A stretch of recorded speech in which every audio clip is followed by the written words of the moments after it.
7 अक्टूबर 2023 को हमास ने इजराइल के ऊपर अभी तक का सबसे बड़ा और ऐतिहासिक हमला किया था।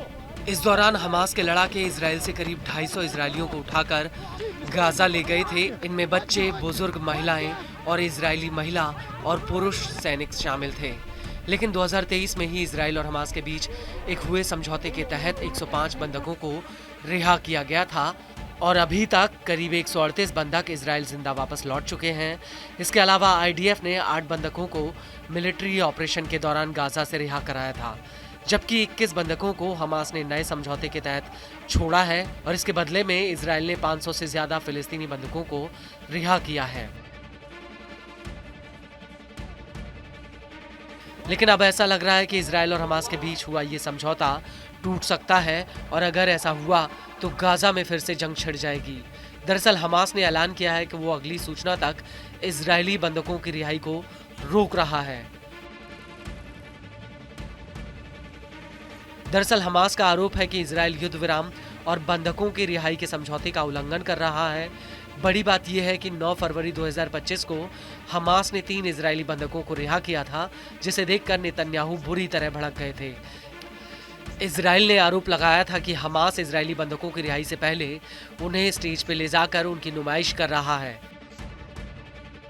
वहीं बंधकों की रिहाई को रोकने को लेकर हमास का कहना है कि उसने ये घोषणा 5 दिन पहले की है ताकि मध्यस्थों द्वारा इजराइल के ऊपर दबाव बनाया जाए और वो युद्ध विराम समझौते का पालन करे और बंधकों की रिहाई के लिए अगली बार दरवाजे खुले रहें।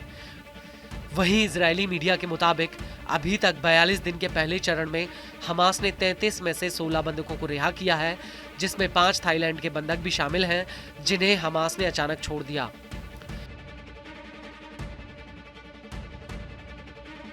वहीं दूसरी तरफ हमास के प्रवक्ता अबू उबैदा का आरोप है कि आईडीएफ फिलिस्तीनियों के ऊपर फायरिंग कर रही है और राफा बॉर्डर पर मानवीय सहायता को रोका गया है और इन सभी मुद्दों पर युद्ध विराम समझौते में पहले ही सहमति बन गई थी। वहीं इसके उलट इजराइल ने भी हमास के ऊपर युद्ध विराम समझौते का आरोप लगाया है। इजराइल के रक्षा मंत्री इजराइल काट्स ने हमास से 2 टूक कह दिया कि हमास का ये कदम युद्ध विराम समझौते का सीधा उल्लंघन है। काट्स ने सेना को गाजा और घरेलू सुरक्षा में हाई लेवल पर ऑपरेशन चलाने के लिए तैयार रहने का आदेश दिया है। इसके अलावा इजराइल का ये भी आरोप है कि हमास इजरायली बंधकों की रिहाई उनकी नुमाइश करके कर रहा है।